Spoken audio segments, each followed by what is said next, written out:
Hello friends, welcome back to my YouTube channel. आज के इस वीडियो में मैं आप सभी लोगों के लिए सीटेट जेटेट जुलाई 2025 के लिए आज के इस सेशन में मैं आप सभी लोगों के लिए बाल विकास का, जो कि आपके पेपर 1 और पेपर 2 दोनों के लिए ये बहुत ही ज़्यादा इम्पॉर्टेंट है। तो आज के जो हमारा क्लास है ये MCQ 4 है।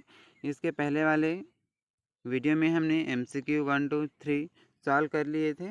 आज के इस सेशन में मैं आप सभी लोगों के लिए चैप्टर 4 में जिन पेजेस से संबंधित जितने सारे क्वेश्चन पूछे जाते हैं आपके सीटेट एग्ज़ाम में, उन सभी के लिए बहुत ही ज़्यादा ही इम्पॉर्टेंट है। साथ ही साथ यदि आप किसी स्टेट एग्ज़ाम देते हैं, स्टेट टेट देते हैं, तो इसके लिए भी ये इम्पॉर्टेंट है। इसके पहले वाले वीडियो में हमने MCQ 1 2 और 3 क्लास हम इसमें सॉल्व किए थे।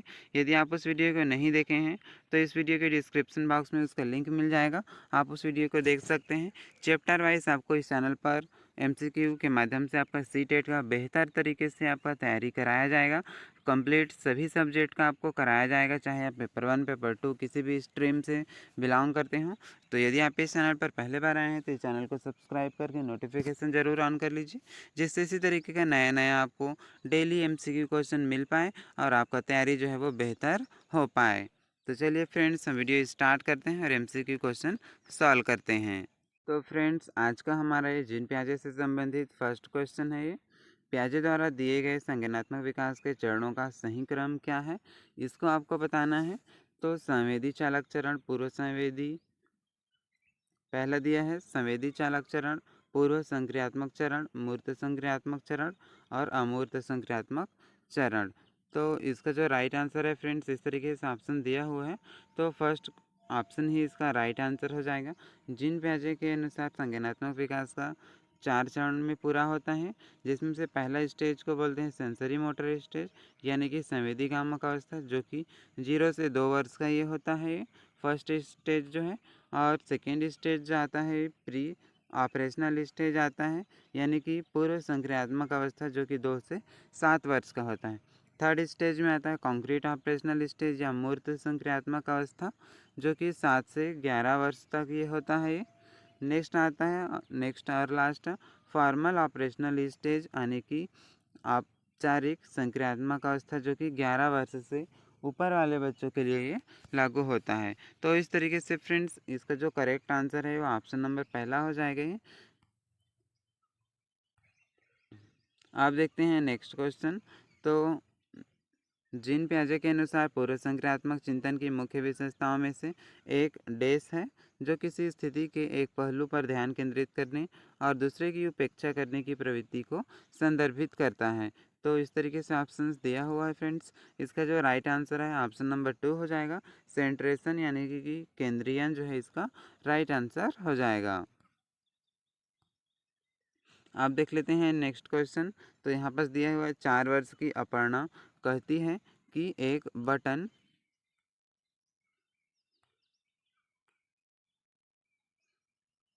नेक्स्ट क्वेश्चन है, 4 वर्ष की अपर्णा कहती है कि एक बटन जिंदा है क्योंकि यह उसकी शर्ट को एक साथ बांधने में मदद करता है। जिन प्याजे के अनुसार उसकी सोच की विशेषता कौन सा है, इसको आपको बताना है। तो इस क्वेश्चन के जो राइट आंसर है फ्रेंड्स, ऑप्शन नंबर 2 इसका राइट आंसर हो जाएगा ये। जीववादी चिंतन, सजीव और निर्जीव में उनको अंतर नहीं पता है। तो इस तरीके से इसका जो राइट आंसर है ऑप्शन नंबर दूसरा, जीववादी चिंतन जो है इसका राइट आंसर हो जाएगा। जीववादी चिंतन जो है वो निर्जीव वस्तुओं को सजीव समझने में से संबंधित बुद्धि है ये। तो इस तरीके से ऑप्शन नंबर दूसरा जो है इस क्वेश्चन का राइट आंसर हो जाएगा। आप देख लेते हैं नेक्स्ट क्वेश्चन। तो नेक्स्ट क्वेश्चन हमारा इस तरीके से दिया हुआ है, जिन प्याजे के अनुसार उस बच्चे की सोच के बारे में क्या कहा जा सकता है, जो मानता है कि जब पानी को एक बर्तन से दूसरे बर्तन में डाला जाता है तब पानी की मात्रा बर्तन के आकार अनुसार कम या बढ़ जाती है। तो इस क्वेश्चन का जो राइट आंसर है कौन सा हो जाएगा फ्रेंड्स, ऑप्शन जो है वो इस तरीके से आपके सामने दिया हुआ है मोबाइल स्क्रीन पर। तो इसका जो करेक्ट आंसर जो है ऑप्शन नंबर पहला हो जाएगा। बच्चे में संरक्षण के कौशल नहीं है, इसलिए वे इस तरीके कार्य जो है वो करते हैं। तो ऑप्शन नंबर पहला जो है इसका करेक्ट आंसर इसका हो जाएगा। संरक्षण के नियम का ज्ञान बच्चे को नहीं है, इसका अर्थ है वस्तु का रंग रूप आकार बदल दिया जाए तो इसकी मात्रा पर कोई प्रभाव नहीं पड़ता है। तो इस तरीके से ऑप्शन नंबर पहला जो है इस क्वेश्चन का करेक्ट आंसर हो जाएगा फ्रेंड्स। अब हम यहाँ पास देख लेते हैं नेक्स्ट क्वेश्चन। तो हमारा नेक्स्ट क्वेश्चन जो है वो इस तरीके से दिया हुआ है। तो अभिकथन और तर्क वाला क्वेश्चन जो है अधिकतर पूछा जाता है, तो सभी तरीके का क्वेश्चन आपको इस चैनल पर मिलेगा। तो नेक्स्ट क्वेश्चन देख लेते हैं। हमारा अभिकथन ए दिया है, जीन पियाजे के संज्ञानात्मक विकास के सिद्धांत की एक प्रमुख आलोचना उनका यह विश्वास है कि सभी बच्चे 4 चरणों के क्रम में एक ही तरीके से प्रगति करते हैं। तर्क दिया है, सामाजिक सांस्कृतिक कारक संज्ञानात्मक विकास में महत्वपूर्ण भूमिका निभाते हैं। तो इस क्वेश्चन का जो राइट आंसर आपको इसमें से सही विकल्प जो है वो चुनना है, जिसमें से सही कौन है इसको आपको फाइंड करना है। तो इस तरीके से इसका जो ऑप्शन है आपको कोट में इसको चूज़ करना है। तो इसका जो करेक्ट आंसर कौन सा हो जाएगा फ्रेंड्स? तो इसका जो राइट आंसर है यहाँ पास आपका ऑप्शन नंबर पहला हो जाएगा, यानी कि ए और आर दोनों सही हैं। आर व्याख्या करता है ए की। तो इस तरीके से ऑप्शन नंबर पहला जो है इसका राइट आंसर हो जाएगा। जीन पियाजे के अनुसार संज्ञानात्मक विकास 4 चरणों में पूरा होता है। ये चारों चरण स्थिर हैं, इनको बदला नहीं जा सकता है। तो इसको भी याद रखेंगे ये। अब देख लेते हैं नेक्स्ट क्वेश्चन कि इस चरण में बच्चों की तर्कशीलता समस्या को एक ही पहलू से प्रत्यक्ष दिखाई देने वाली अनुभूति पर सीमित रहती है, इसको आपको बताना है। तो इस क्वेश्चन का जो राइट आंसर है फ्रेंड्स ऑप्शन नंबर 2 हो जाएगा, पूर्व संक्रियात्मक इसका करेक्ट आंसर हो जाएगा। पूर्व संक्रियात्मक अवस्था बच्चों में केंद्रीकरण यानी सेंट्रेशन का गुण पाया जाता है, अर्थात उत्तर देते समय एक ही विशेषता को देखना इसमें शामिल होता है। अब देख लेते हैं नेक्स्ट क्वेश्चन। पियाजे के सिद्धांत के अनुसार उस प्रक्रियाओं को जिसमें बच्चे या तो नए स्कीमा का निर्माण करते हैं या अपने स्कीमा में बदलाव करते हैं, इसको क्या कहते हैं? तो इसका जो राइट आंसर है ऑप्शन नंबर 3 हो जाएगा, वो संतुलीकरण का कार्य कर रहे हैं। तो इस तरीके से ऑप्शन नंबर तीसरा जो है इसका राइट आंसर हो जाएगा। अब देखते हैं friends next question. According to Jean पियाजे children in concrete operational stage can think logically but have difficulty in. तो इस तरीके से इसका आंसर जो है वो ऑप्शन दिया हुआ है। तो इसको हिंदी में एक बार और देख लेते हैं। जीन पियाजे अनुसार मूर्त संक्रियात्मक अवस्था में बच्चे तर्कपूर्ण ढंग से सोच पाते हैं, पर उन्हें खालिस्तान में कठिनाई आती है। तो इसका जो राइट आंसर है फ्रेंड्स हो जाएगा, इसका जो करेक्ट आंसर है वो ऑप्शन नंबर तीसरा इसका राइट आंसर हो जाएगा। तो इस तरीके से ऑप्शन दिया हुआ है, परिकलित निगमनात्मक तर्क में कठिनाई आती है। तो ऑप्शन नंबर तीसरा जो है इसको इस क्वेश्चन का करेक्ट आंसर हो जाएगा। इसका एक्सप्लेनेशन जो है आप यहाँ देख सकते हैं, ये क्वेश्चन आंसर विथ एक्सप्लेनेशन हम आपको इस वीडियो में प्रोवाइड करने वाले हैं। इनफैक्ट आपको इस चैनल पर इसी तरीके का डेली एमसीक्यू क्वेश्चन जो है वो आपको सॉल्व कराया जाता है। तो यदि आप इस चैनल पर पहले बार आए हैं तो इस चैनल को सब्सक्राइब करके नोटिफिकेशन ज़रूर ऑन कर लीजिए, जिससे इसी तरीके का नए नए बेस्ट कंटेंट आपको डेली बेस्ट कंटेंट का नोटिफिकेशन मिल सके। साथ ही साथ अपने सभी फ्रेंड के साथ इस वीडियो को शेयर ज़रूर करें जो भी सीटेट का तैयारी कर रहा है। नेक्स्ट क्वेश्चन देखते हैं। जीन पियाजे के अनुसार जब किसी बच्चे को खिलौना दिया जाता है और फिर छुपा दिया जाता है, वह उसे भूलने की बजाय खिलौनों को खोजने की कोशिश करता है। बालक में यह विशेषता डेस अवस्था में पाई जाती है। इस विशेषता को डेस कहते हैं। तो इस क्वेश्चन का जो राइट आंसर है आपको यहाँ ऑप्शन से चूज़ करना होगा। तो इसका जो राइट आंसर है फ्रेंड्स ऑप्शन नंबर तीसरा हो जाएगा, संवेदी चालाकार वस्तु स्थायित्व का गुण उसमें पाया जाता है। तो ऑप्शन नंबर तीसरा जो है इसका राइट आंसर हो जाएगा। भूलने के बजाय उस खिलौने को खोजने की कोशिश करता है, तो बालक में यह संवेदी चालक अवस्था में पाया जाता है और इस विशेषता को उसमें वस्तु स्थायित्व का गुण कहा जाता है, यानी कि ये ऑब्जेक्ट परमानेंस का गुण बच्चों में पाया जाता है, इसलिए वो उस किसी भी खिलौने को छुपाने के बाद उसको खोजने की ये कोशिश करता है ना। तो इस तरीके से ऑप्शन नंबर तीसरा जो है इसका राइट आंसर हो जाएगा। संवेदी इसका एक्सप्लेनेशन देखें तो संवेदी गामक अवस्था में बच्चों को ऑब्जेक्ट परमानेंस का ज्ञान 8 महीने से होना शुरू हो जाता है और 24 महीने तक आते आते पूरा ज्ञान उसको हो जाता है। तो इस तरीके से इसका एक्सप्लेनेशन जो है वो हो गया। अब हम यहाँ पास देख लेते हैं नेक्स्ट क्वेश्चन। तो नेक्स्ट क्वेश्चन हमारे पास दिया हुआ है, प्रतीकों के निर्माण एवं उपयोग करने की क्षमता डैश की एक प्रमुख उपलब्धि है, इसको आपको बताना है।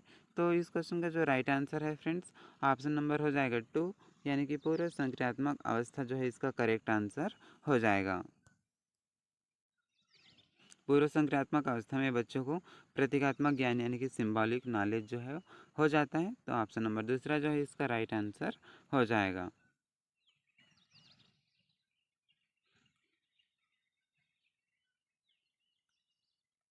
नेक्स्ट है, पियाजे के सिद्धांत के अनुसार कौन सी प्रक्रिया है जो एक शिशु की क्रिया का वर्णन करती है, जिसमें वह गोलाकार वस्तुओं की जगह समकोण वस्तुओं तक पहुंचने के लिए अपने हाथ के पकड़ने के तरीके को बदलता है। तो इसको क्या कहेंगे? तो इसका जो राइट आंसर ऑप्शन नंबर पहला हो जाएगा समायोजन, इसका करेक्ट आंसर हो जाएगा समायोजन, यानी कि एकोमोडेशन इसका करेक्ट आंसर हो जाएगा।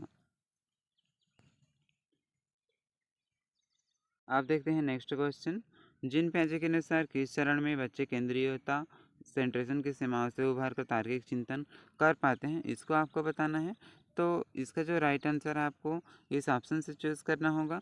और तो इसका जो राइट आंसर है ऑप्शन नंबर हो जाएगा तीसरा, इसका करेक्ट आंसर हो जाएगा ये मूर्त संक्रियात्मक, इसका राइट आंसर हो जाएगा। मूर्त संक्रियात्मक अवस्था में बच्चों को विकेंद्रीकरण यानी कि डिसेंट्रेशन एवं पलटन और संरक्षण के नियम का ज्ञान हो जाता है।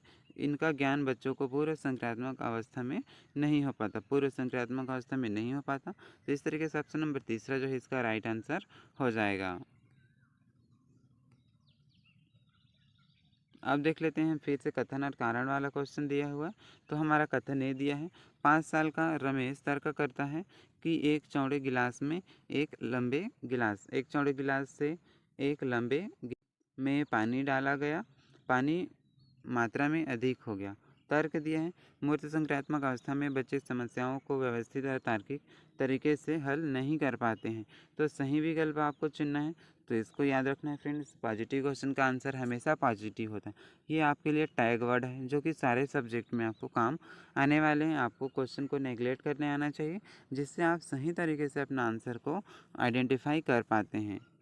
तो इसका जो राइट आंसर है कौन सा हो जाएगा फ्रेंड्स? तो ऑप्शन नंबर पहला हो जाएगा ये, ए और आर दोनों सही हैं, आर ए की सही व्याख्या कर रहा है। तो ऑप्शन नंबर पहला जो है इस क्वेश्चन का राइट आंसर हो जाएगा। अब देख लेते हैं next question, according to Jean Piaget the infant explores the world by coordinating sensory experiences with physical action in this stage. तो इसका राइट आंसर आपको इस ऑप्शन से चूज़ करना होगा। तो इस क्वेश्चन का जो राइट आंसर है फ्रेंड्स इस तरीके से हो जाएगा, ऑप्शन नंबर दूसरा इसका राइट आंसर हो जाएगा सेंसरी मोटर स्टेज, यानी कि संवेदी चालक अवस्था जो है इसका करेक्ट आंसर हो जाएगा।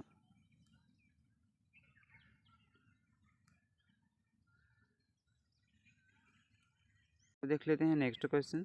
तो हमारा नेक्स्ट क्वेश्चन है ये, जिन पियाजे के सिद्धांतों में एक बच्ची जो मानती है कि कार सजीव है क्योंकि वह चलती है, वह क्या प्रदर्शित कर रही है? तो इसका राइट आंसर है फ्रेंड्स, इसके पहले वाले क्वेश्चन में मैंने आपको बताया था कि बच्चे में जीववादी सोच पाया जाता है, तो इस तरीके से वो क्रिया जो है वो करते हैं। तो इसका राइट आंसर क्या हो जाएगा? एनिमिस्टिक थिंकिंग, यानी कि जीववादी सोच इसका राइट आंसर हो जाएगा। बच्चा ये मान रहा है कि कोई भी चीज़ें चलती है तो वो सजीव है। अब हम यहाँ पास देख लेते हैं नेक्स्ट क्वेश्चन, जीन पियाजे के सिद्धांत में इस प्रक्रिया को क्या कहते हैं जब कोई बच्चा मौजूदा स्कीमा के संदर्भ में नई वस्तुओं या घटनाओं को देखता है? तो इसका जो राइट आंसर है फ्रेंड्स हो जाएगा ऑप्शन नंबर एसिमिलेशन, इसका करेक्ट आंसर हो जाएगा। यानी कि एसिमिलेशन कौन से ऑप्शन में दिया हुआ है? तो ऑप्शन नंबर पहला में दिया हुआ है समावेशन या फिर एसिमिलेशन का अर्थ है जब बच्चा मौजूद स्कीमा के अनुसार नए ज्ञान को ग्रहण करता है। तो ऑप्शन नंबर पहला जो है इस क्वेश्चन का राइट आंसर हो जाएगा। नेक्स्ट क्वेश्चन है, despite their abilities to solve different kind of problems children still can not think hypothetically. तो इसका जो राइट आंसर आपको इस ऑप्शन से चूज़ करना होगा। तो इसका जो करेक्ट आंसर है फ्रेंड्स कौन सा हो जाएगा? अभी तक आपने अपना ऑप्शन को चूज़ कर लिया होगा। तो चलिए देखते हैं, इसका जो करेक्ट आंसर है वो हो जाएगा ऑप्शन नंबर 2 यानी कि ऑप्शन नंबर 2 में दिया हुआ है मूर्त संक्रियात्मक अवस्था, इसका राइट आंसर हो जाएगा। मूर्त संक्रियात्मक अवस्था में बच्चा समस्याओं को हल करने के कौशल तो पा लेता है, परंतु निगमनात्मक सोच नहीं कर पाता। तो ऑप्शन नंबर दूसरा जो है इस तरीके से इसका राइट आंसर हो जाएगा फ्रेंड्स। नेक्स्ट देख लेते हैं अभिकथन और तर्क वाला क्वेश्चन यहाँ पर दिया हुआ है। ये इसमें से बहुत सारे क्वेश्चन जो है आपके एग्जाम में सेम टू सेम आने वाले हैं। तो यदि आप इस वीडियो को अच्छे तरीके से देख लेते हैं तो आपका सीडीपी में कम से कम 30 नंबर का सीडीपी आता है। तो 30 में से आपका 29 से 28 नंबर इसमें पक्का आपका आ जाएगा। तो यदि आप इसी तरीके का नया नया कंटेंट पाना चाहते हैं तो इस चैनल को सब्सक्राइब ज़रूर कर लीजिए, जिससे आपको अच्छे तरीके से सीटेट क्वालिफाई करने में हेल्प हो सके। आज का हमारा फिर अभिकथन वाला क्वेश्चन है। अभिकथन है 6 वर्षीय सरला संरक्षण और क्रमांकन के कार्य नहीं कर सकती। तर्क आर दिया है पूर्व संक्रियात्मक अवस्था में बच्चों को स्थिति के कई पहलुओं पर विचार करने में कठिनाई होती है। तो इसका सही जो विकल्प है उसको आपको यहाँ बताना होगा। तो यहाँ बस ऑप्शन से आप अपना ऑप्शन जो है उसको चूज़ कर सकते हैं फ्रेंड्स। तो इसका जो करेक्ट आंसर है ऑप्शन नंबर पहला हो जाएगा। ए और आर दोनों सही हैं। आर ए की सही व्याख्या करता है। एक बात आपको और बता देता हूँ फ्रेंड्स कि इस तरीके से जो कथन और कारण, अभिकथन और कारण वाला, अभिकथन तर्क वाला क्वेश्चन होता है, इसका अच्छे तरीके से इसको एनालिसिस कर लेना है, पढ़ लेना है। इसका जो अधिकतर आंसर जो होता है वो या तो दोनों गलत होते हैं या तो दोनों सही होते हैं, इस तरीके से देखा गया है। बट आपके क्वेश्चन के ऊपर डिपेंड करता है कि इसका आंसर क्या हो सकता है। तो यदि आप अच्छे तरीके से आप अपना कॉन्सेप्ट क्लियर किए रहेंगे तो आपको अच्छे तरीके से इस तरीके का जो ऑप्शन है क्वेश्चन को सॉल्व करने में मदद मिलेगा। तो आप इसको ध्यान में ज़रूर रखें। अब देख लेते हैं नेक्स्ट क्वेश्चन यहाँ पर दिया हुआ है। अकॉर्डिंग टू जीन पियाजे which of this factor plays an important role in cognitive development. तो इस तरीके से ऑप्शन दिया हुआ है। तो इसका करेक्ट ऑप्शन आपको फाइंड करना है। हिंदी देखें तो जीन पियाजे के अनुसार इनमें से कौन सा कारक संज्ञानात्मक विकास में महत्वपूर्ण भूमिका निभाता है। तो इसका राइट आंसर कौन सा हो जाएगा फ्रेंड्स। तो ऑप्शन नंबर हो जाएगा पहला इसका करेक्ट आंसर हो जाएगा। ऑप्शन नंबर पहला में दिया हुआ है गतिविधि यानी कि एक्टिविटी, इसका राइट आंसर हो जाएगा। नेक्स्ट हमारा क्वेश्चन यहाँ पास दिया हुआ है। जीन पियाजे ने सुझाव दिया कि जीन पियाजे ने सुझाव दिया कि ऑप्शन यहाँ इस तरीके से यहाँ पर दिया हुआ है, इसको आपको पढ़ लेना है। तो इसका जो करेक्ट ऑप्शन है ऑप्शन नंबर पहला, इसका राइट आंसर हो जाएगा फ्रेंड्स। बच्चे बड़ों से अलग सोचते हैं और सीखते हैं। इस तरीके से जीन पियाजे ने सुझाव दिया था कि बच्चे बड़ों से अलग सोचते हैं और अलग सीखते भी हैं। तो ऑप्शन नंबर पहला इसका राइट आंसर हो जाएगा। पियाजे के अनुसार बच्चों का चिंतन वयस्कों से प्रकार में भिन्न होता है। तो ऑप्शन नंबर पहला इसका राइट आंसर हो जाएगा। कहते हैं next question. According to Jean पियाजे which of this factor does not play any important role in cognitive development. तो इस ऑप्शन में से आपको आंसर जो अपना फाइंड कर लेना है फ्रेंड्स। तो इसका राइट आंसर हम यहाँ पास देख लेते हैं कि इसका राइट आंसर क्या होगा। ये बाइलिंगुअल नोटबुक से मैं आपको बता रहा हूँ। ये सचिन सर का दिया हुआ बुक है ये। तो इस तरीके से इसका जो राइट आंसर है फ्रेंड्स हम यहाँ पास देख लेते हैं। तो ऑप्शन नंबर तीसरा इसका राइट आंसर हो जाएगा। अनुकूलन यानी कि एडाप्टेशन, इसका राइट आंसर हो जाएगा। ये जीन पियाजे के अनुसार इनमें से कौन सा कारक संज्ञानात्मक विकास में महत्वपूर्ण भूमिका नहीं निभाता है। तो ऑप्शन नंबर तीसरा जो है इसका राइट आंसर हो जाएगा। अनुकूलन व्यवहारवादी सिद्धांत का आधार होता है, इसलिए इसका राइट आंसर ऑप्शन नंबर तीसरा हो जाएगा। नेक्स्ट क्वेश्चन देखते हैं। तो जीन पियाजे के अनुसार किस चरण में बच्चे संरक्षण और वर्गीकरण के कौशल विकसित कर लेते हैं। तो इसको आपको बताना है। तो इस तरीके से आप ऑप्शंस दिया हुआ है। इसका राइट आंसर हो जाएगा मूर्त संक्रियात्मक अवस्था यानी कि कॉन्क्रीट ऑपरेशनल स्टेज में बच्चे जो होते हैं वो संरक्षण, कंजर्वेशन और क्लासिफिकेशन यानी कि वर्गीकरण के कौशल जो है वो विकसित कर लेते हैं। तो ऑप्शन नंबर तीसरा इस तरीके से इसका राइट आंसर हो जाएगा। इसका एक्सप्लेनेशन देखें तो पियाजे के अनुसार मूर्त संक्रियात्मक अवस्था में बच्चों को संरक्षण, कंजर्वेशन, वर्गीकरण, क्लासिफिकेशन, सीरिएशन और डिसेंट्रेशन का ज्ञान इस आयु में बच्चे को हो जाता है। इस तरीके से ऑप्शन नंबर तीसरा इसका राइट आंसर हो जाएगा। करते हैं हमारा नेक्स्ट क्वेश्चन। निम्न में से कौन सी पद्धति जो पियाजे के शिक्षागत निहितार्थ के अनुरूप नहीं है? तो इस क्वेश्चन का जो राइट आंसर है कौन सा हो जाएगा फ्रेंड्स? तो ऑप्शन नंबर पहला इसका राइट आंसर हो जाएगा उपयुक्त इनाम और सजा का प्रयोग, ये अनुरूप नहीं है। तो इस तरीके से ऑप्शन नंबर पहला जो है इसका राइट आंसर हो जाएगा।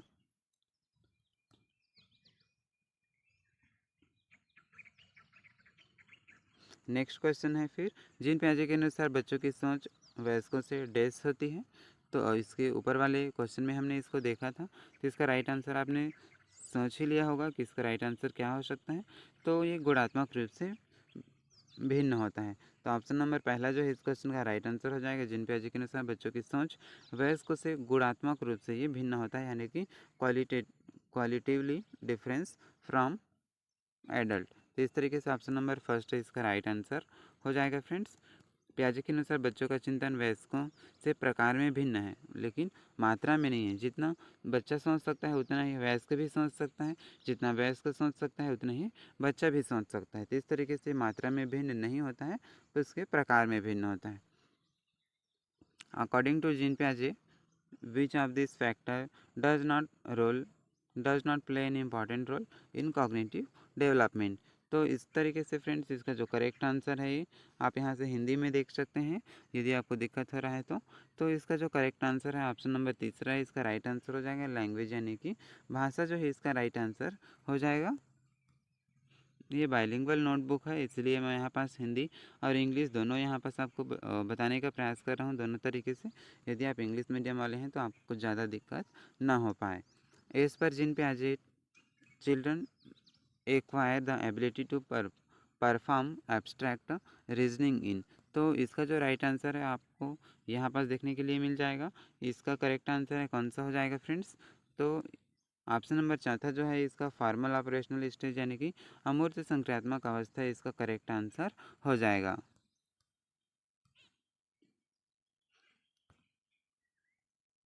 नेक्स्ट है, जिन पियाजे के सिद्धांतों में दूसरों के अनुभवों व सांसारिक दृष्टिकोण को अपनी दृष्टि से देखने की प्रवृत्ति जो है वो क्या कहलाती है, इसको आपको बताना है। तो इस क्वेश्चन का जो राइट आंसर है फ्रेंड्स हो जाएगा ऑप्शन नंबर 2 यानी कि आत्मकेंद्रिता इसका राइट आंसर हो जाएगा। आत्मकेंद्रिता को बोलते हैं ईगोसेंट्रिज्म। प्री ऑपरेशनल स्टेज में बच्चों में गलत अवधारणा विकसित होती है। अब हम यहाँ पास देख लेते हैं नेक्स्ट क्वेश्चन।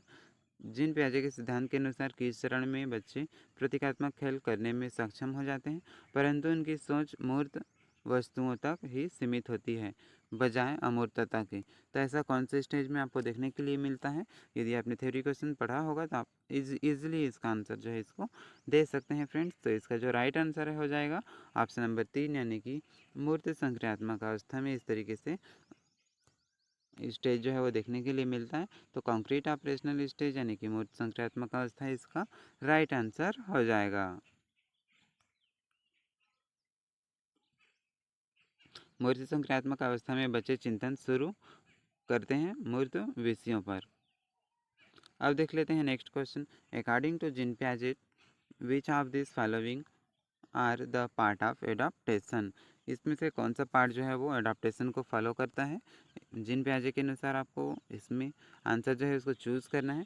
तो कुड भी यहाँ पास दिया हुआ है, तो इसका करेक्ट आंसर जो है वो क्या हो सकता है, इसको चलिए हम यहाँ पास देख लेते हैं। ये हिंदी में देखें तो समायोजन, समावेशन, पाड़ और अनुबंधन इस तरीके से ऑप्शन जो है वो दिया हुआ है।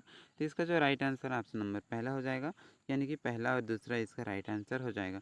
समायोजन और समावेशन अनुकूलन के भाग हैं, तो ऑप्शन नंबर पहला इस तरीके से इसका राइट आंसर हो जाएगा।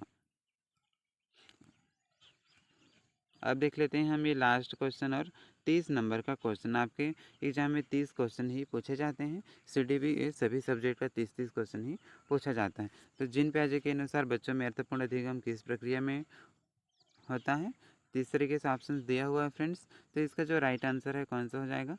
तो ऑप्शन नंबर चौथा है इसका राइट आंसर हो जाएगा, खुद से आरंभ की गई गतिविधि व खोज में। तो ऑप्शन नंबर चौथा जो है इस क्वेश्चन का राइट आंसर हो जाएगा फ्रेंड्स। इस तरीके से जिन पियाजे के अनुसार बच्चों में अर्थपूर्ण अधिगम जो है खुद से आरंभ की गई गतिविधि और खोज में होता है, तो ऑप्शन नंबर चौथा जो है इसका राइट आंसर हो जाएगा। तो इस तरीके से फ्रेंड्स आज के इस सेशन में हमने जिन पेजे से संबंधित चैप्टर 4 में एमसीक्यू क्वेश्चन सॉल्व कर लिए, जो कि आपके सी टेट एग्ज़ाम के लिए, साथ ही साथ किसी अदर टेट एग्ज़ाम के लिए, जे टेट एग्ज़ाम के लिए बहुत ही ज़्यादा इंपॉर्टेंट है। ये आपके पेपर 1 और पेपर 2 दोनों के लिए बहुत ही इंपॉर्टेंट है। बाल विकास का क्वेश्चन है, सीडीपी का, चाइल्ड डेवलपमेंट एंड पेडागोजी। ये हमारा आज का एमसीक्यू क्लास 4 था। इसी तरीके का चैप्टर वाइज हम आपको एमसीक्यू क्वेश्चन जो है आपको सॉल्व कराते जाएंगे। तो यदि आप इस चैनल पर पहले बार आए हैं तो इस चैनल को सब्सक्राइब करके नोटिफिकेशन ज़रूर ऑन कर लीजिए, जिससे इसी तरीके का नए नए आपको अपडेट डेली एमसीक्यू क्वेश्चन मिल जाए। इस चैनल पर आपको सभी सब्जेक्ट का आपको एमसीक्यू क्वेश्चन सॉल्व कराया जाएगा। तो इस चैनल को सब्सक्राइब करना बिल्कुल ना भूलें और इस वीडियो को लाइक ज़रूर करें फ्रेंड्स। आप लोग वीडियो को लाइक करने में कंजूसी करते हैं। आपका वीडियो एक लाइक और एक सब्सक्राइब से हमें मोटिवेशन मिलता है, जिससे और वीडियो हम आगे बना पाएंगे। तो इस वीडियो को लाइक करके अपने सभी फ्रेंड के साथ शेयर ज़रूर करें और साथ ही साथ इस चैनल को सब्सक्राइब ज़रूर करें, जिससे आप अच्छे तरीके से और अच्छे नंबर से आप अपना सीटेट एग्ज़ाम को क्लियर कर पाएंगे।